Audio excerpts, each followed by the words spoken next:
बिस्मिल्लाहिर्रहमानिर्रहीम। अस्सलाम वालेकुम डियर स्टूडेंट्स। जैसे कि हम सब्स्टिट्यूशन न्यूक्लियोफिलिक रिएक्शंस पे डिफरेंट फैक्टर्स का इफ़ेक्ट पढ़ रहे थे, तो ये प्रीवियस लेक्चर में हमने डिस्कस किया था।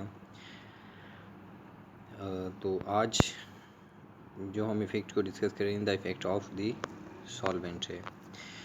सॉल्वेंट डेफिनेटली आप सिंपली आप जानते हैं कि सॉल्वेंट में थोड़ा सिंपल वर्जन अगर आपको बताना चाहूँ कि किसी जब हम सल्यूट को जिस चीज़ में हल करते हैं, डिज़ोल्व करते हैं, वो सॉल्वेंट कहलाता है।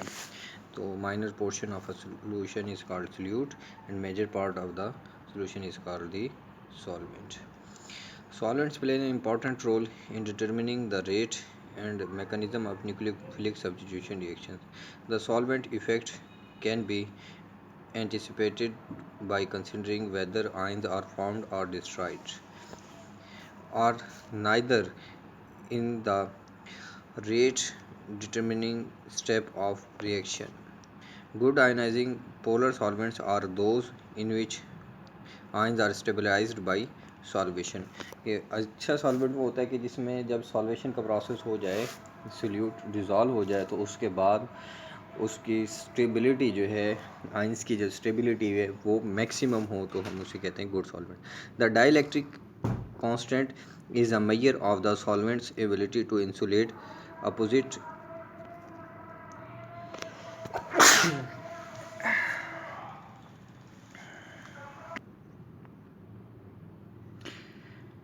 The dielectric constant is a measure of the solvent's ability to insulate opposite charge from each other. कि अपोजिट चार्जेस को एक दूसरे से किस तरह से इंसुलेट किया जाता है. The greater this dielectric constant the higher is the polarity of the solvent. The greater the polarity of a solvent, the greater is its ability to stabilize a charged species. Reaction which produce ions from neutral species are accelerated by polar solvent. Thus SN1 reaction in which carbocations are formed. SN1 चूँकि आपको पता है कि ये double step reaction होता है.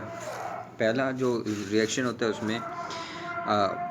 उसमें rate determining step भी हम इसको कह देते हैं. Are formed in the rate determining steps are accelerated by polar solvent. For example, the rate of hydrolysis of tertiary butyl bromide increased more than 100 times when the solvent is changed from ethanol to water, because water is more polar than ethanol. इनके water की polarity ज़्यादा है. जब polarity ज़्यादा होती है तो उसकी सॉल्वेशन भी क्या हो जाएगी, मैक्सिमम हो जाएगी.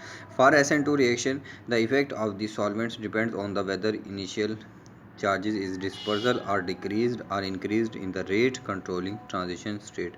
The reaction in which initial charges are increased in the transition state are favored by increasing the polarity of the solvent, whereas the reaction in which the initial charges are either dispersed or decreased in the transition state are favored by the decreasing the polarity of the solvent are favored in the non-polar solvent. Generally, the influence of solvent is large when the charge is either increased or decreased, but the effect are small when there is a dispersal of charges. जब positive charge होगा या negative charge होगा तो इसका effect भी influence ज़्यादा से ज़्यादा होता है. लेकिन अगर चार्ज जो है वो पॉजिटिव या नेगेटिव कम होता है, डिस्पर्स हो जाता है, तो इसका इफेक्ट भी सॉल्वेंट का कम हो जाता है. आप एप्रोटिक सॉल्वेंट्स में also decrease the nucleophilicity of a nucleophile through solvation. However the solvation is less in aprotic solvent like dimethyl sulfoxide, dimethyl acetamide, dimethyl formamide then in protic solvents like water. Protic solvent ऐसे solvent को कहते हैं जिसमें proton मौजूद होता है, यानी कि हाइड्रोजन मौजूद होगा, उसे protic solvent which solvate the nucleophile through the hydrogen bonding. Aprotic solvents are those solvents whose molecules do not have a hydrogen atom that is attached to a strongly electronegative element. अभी यहाँ पे oxygen जो electronegative element है ना, तो यहाँ पे hydrogen इसके साथ अटैच है, तो हम जो है वो aprotic solvent. Aprotic solvents are those solvents whose molecules do not have a hydrogen that is attach to a strongly electronegative. अब ये इसमें ऑक्सीजन इलेक्ट्रोनेगेटिव एटम है या हाइड्रोजन के साथ अटैच है, तो हम इसको प्रोटिक सॉल्वेंट कहेंगे. लेकिन अगर कोई हाइड्रोजन किसी हाईली इलेक्ट्रोनेगेटिव एटम के साथ अटैच नहीं होता डायरेक्टली, तो उसको हम एप्रोटिक सॉल्वेंट कहते हैं, जैसे कि डाईमिथाइल सल्फॉक्साइड, फॉर्मामाइड इन्होंने डिस्कस किया। The effect of leaving group. Leaving group के बारे में हमने पहले भी डिस्कस किया था। लिविंग ग्रुप ऐसे ग्रुप्स होते हैं जो कि सब्स्टिट्यूशन रिएक्शन में जो सबस्ट्रेट होता है उसको लीव करके चले जाते हैं। Atoms or group of atoms का मजमूआ होता है जो कि लीव करके चला जाता है, लिविंग ग्रुप कहलाता है। और ये न्यूक्लियोफाइल के नतीजे में तक कोई न्यूक्लियोफाइल आता है तो जो वीक न्यूक्लियोफाइल होता है वो लीव करके चला जाता है, तो उसको हम लिविंग ग्रुप का नाम दे देते हैं। The best living groups are those that become the most stable molecules or ions after they depart. In general, the best living groups are the ions or molecules that are the weakest base. The ability of the group to act as a living group is usually inverse of its basicity.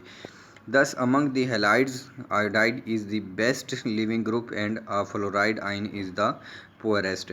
इनके ion जो iodide ion है, हाँ, इसका atom का size भी ज़्यादा है और एटम का साइज़ ज़्यादा होने की वजह से इसकी इलेक्ट्रोनेगेटिविटी कम है, बॉन्डिंग कैपेबिलिटी कम है अगर हम फ्लोरीन को और आयोडीन को कंपेयर करें।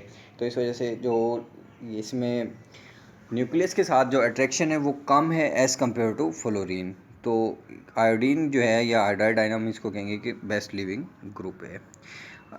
Other weak bases that are good leaving groups are alkanes, sulfonate ions and alkyl sulfonate ions. Since in both SN1 and SN2 reaction the living groups comes off along with its bonding electron pair, so the groups that can better accommodate the electron pair और negative charge are better leaving group, जिनके ऊपर negative charge होता है। For example phenoxide ion, इन पर negative charge है, is better leaving group than RO negative because the negative charge of in oxide ion, यानी कि फिनोल है या बेंजीन रिंग कह लें, उसके ऊपर अगर हम OH लगा दें तो बेंजीन रिंग के ऊपर OH लगाएंगे, जब हाइड्रोजन चला जाएगा तो उसको हम फिन ऑक्साइड आयन कहेंगे। तो इसका नेगेटिव चार्ज जो है वो बेंजीन रिंग जो है उसको स्टेबलाइज कर जाता है।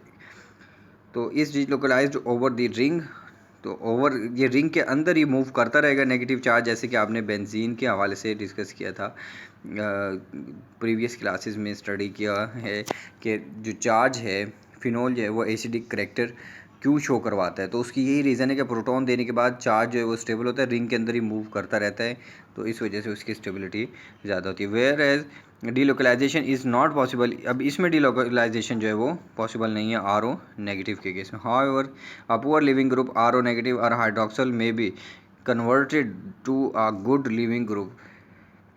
Protonation, for example, water is a better living group than hydroxyl ion because water is a weaker base than hydroxyl ion. Thus, X negative ROH, तो ये जब X negative वो X negative R के साथ मिलेगा, RX यानी कि alkyl halide बन जाएगा। The reaction does not occur in since living group hydroxyl a strong base, hydroxyl ion जो है वो strong base है।